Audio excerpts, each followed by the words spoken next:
Hey guys, another tip tutorial kind of video today. I had a couple of people ask if I had any tips for drawing like fluffy fur or hair.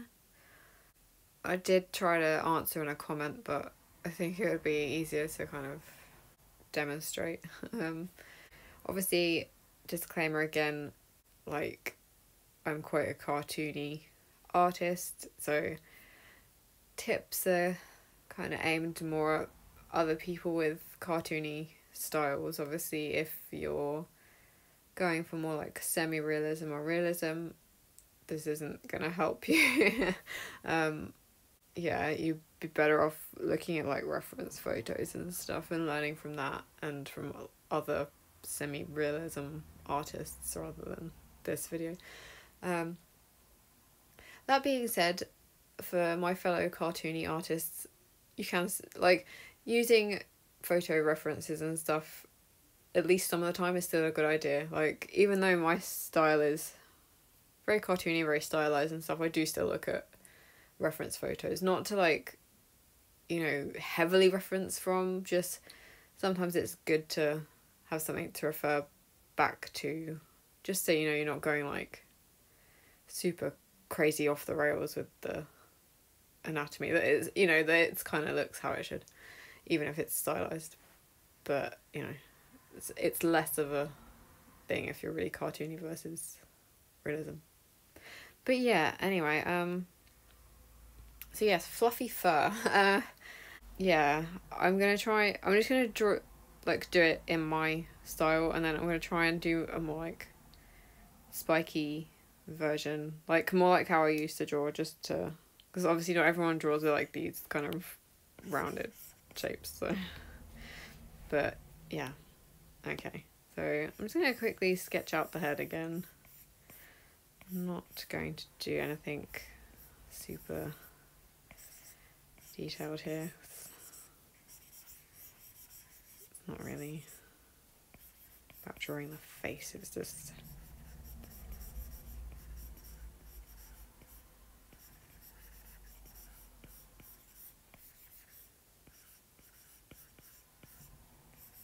that's not great, but okay. We'll roll with it.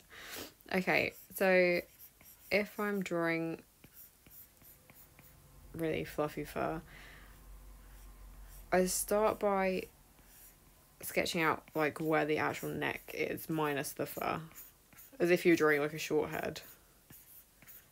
And this is the same for any body parts. I'm using the neck and like head for the sake of this video, but if I was drawing like,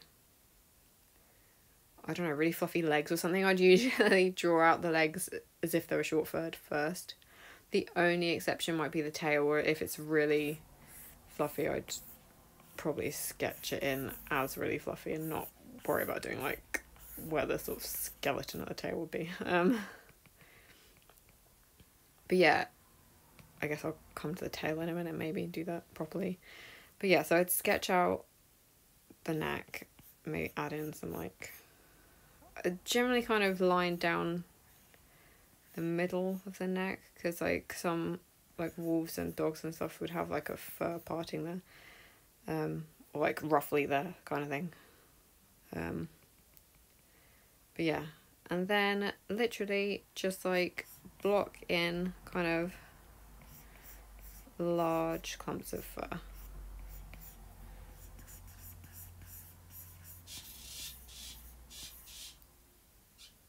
If you can hear a really weird noise, that's one of my snakes trying to move stuff around its vivarium. Just saying.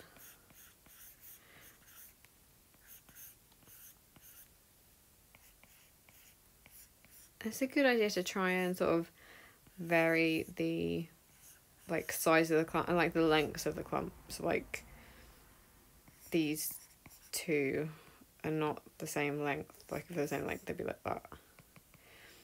And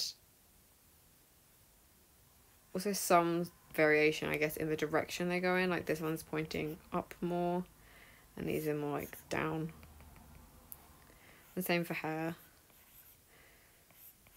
I mean, sometimes you can just do like literally the whole shape. It depends like kind of hairstyle you're going for. I'm going for like really fluffy rather than like smooth here.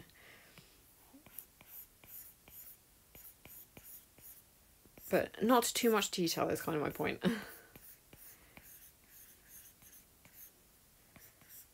And then add like here where the fur kind of parts from itself. Yeah, that kind of thing. And then either for like the second sketch, depending on how many times you sketch stuff. Sometimes I only sketch things once, sometimes do like a really rough sketch and then a cleaner version. Like here I would, but for, you know, or you can, sometimes you can just go straight into line art.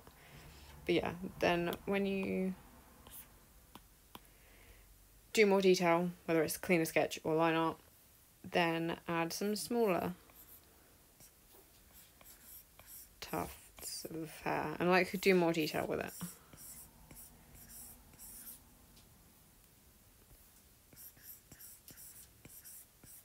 I guess you can add in like lines, like smaller.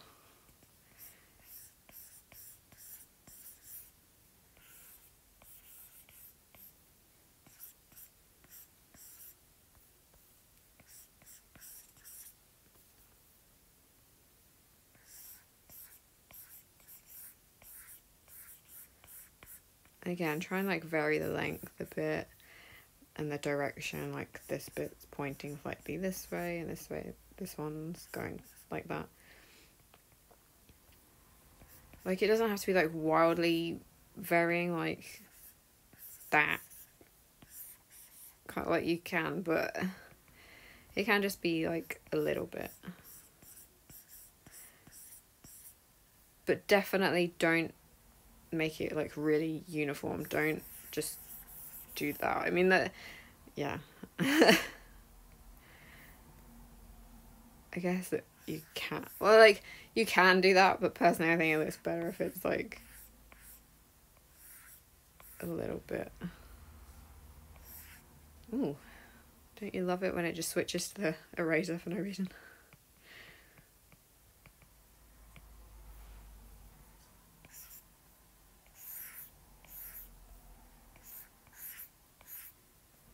Like yeah, generally oh my god, stop. Why is it a different brush? Sorry. Yeah, I'd like leave like smoother bits sometimes, depending on how like wild furred I want the character to be, kind of thing, I guess.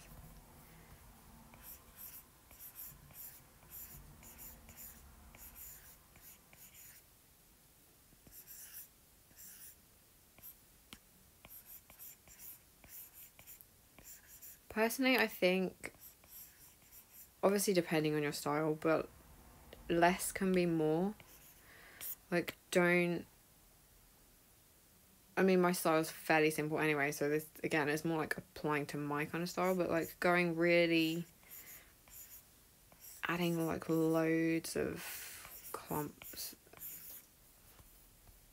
of hair and going like really small ones and stuff doesn't always look better. Like it can look a bit messy and stuff, so sometimes, yeah, obviously like know your style. If you want more detailed style, then yeah, add more detail, but yeah, my main point is start out like big. Don't go for any real detail at all to begin with. Just like big shapes and then add smaller ones. And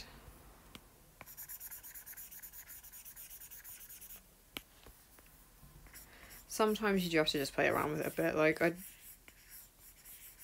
spend a reasonable amount of time trying to get fur looking right and stuff, because, well, partly because I enjoy it. I enjoy drawing fur, but so yeah, I'll quickly do a thing on the tail. So if I'm doing a really fluffy tail, again, I just do a big shape, maybe like add in wavy where some sort of separate clumps would be.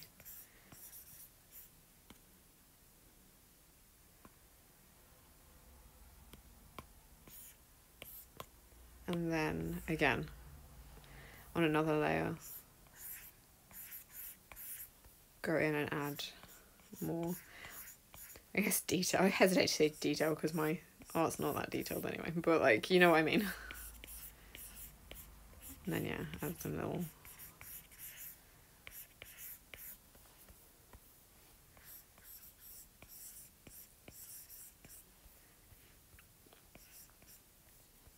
like with the tail, I tend to keep stuff more going in the same direction. Like I wouldn't have like fur going that way. Whereas like on the neck, I might sometimes do that, where it sort of goes in different directions or flows up. I wouldn't tend to do that with the tail, just because it looks a bit odd. I think like the nature of like tail fur, it can sit kind of differently to how it would like on the neck or other parts of the body. So yeah, again, like looking at reference photos can help. And actually, if you've got like a photo of a fluffy animal, you could like, draw over it, like imagining this as the reference photo, and then sort of block in how the hair goes and make notes of like partings and stuff like that, just as practice. Like it can be quite useful to sort of draw over reference photos as a way of learning. Obviously don't trace, you know, like tracing reference photos to learn and not like post it anywhere is fine. Obviously don't trace stuff and claim it as yours. That's not what I'm getting at. Yeah. So very quickly, a similar thing, but like I'm gonna try and do it with spikier fur, which I don't really draw like that anymore, just because I don't, but I know most people have a slightly spikier fur style. Like sharper, not necessarily spiky, sharper.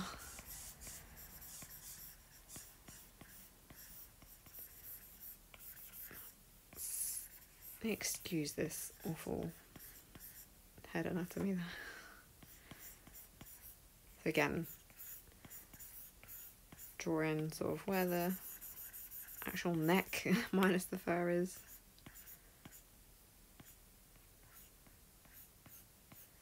So if you've got a character like with markings where say like this bit is darker and this bit's lighter, I'd often sort of make the fur, like the parting of the fur, I'm doing air quotes but you can't see because it's a screen recording, like the parting of the fur is, I'd make that where the separate colours are, like where the markings change over, if that makes sense. And then yes, same again with spikier fur, sort of block in with large shapes.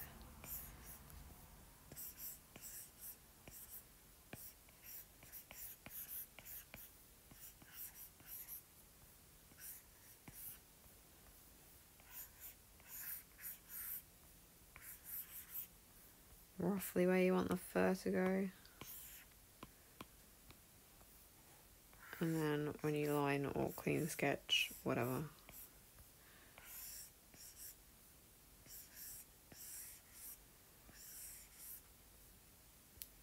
I feel with like this kind of sharper looking hair, not only sort of vary the direction of each clump, if you know what I mean, varying the clumps themselves, like here where it goes down but then at the end go that way.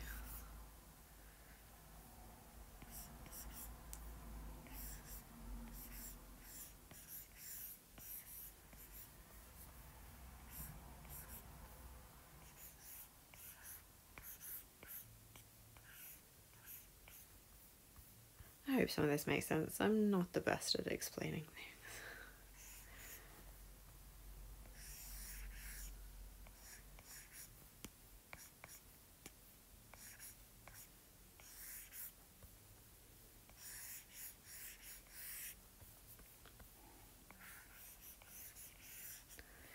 Okay, that's a horrendous drawing, but we'll go with it.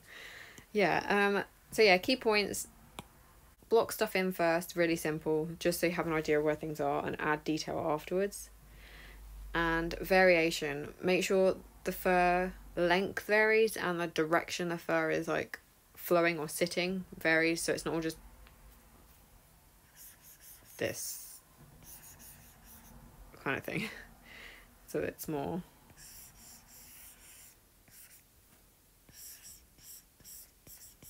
that. This, not these.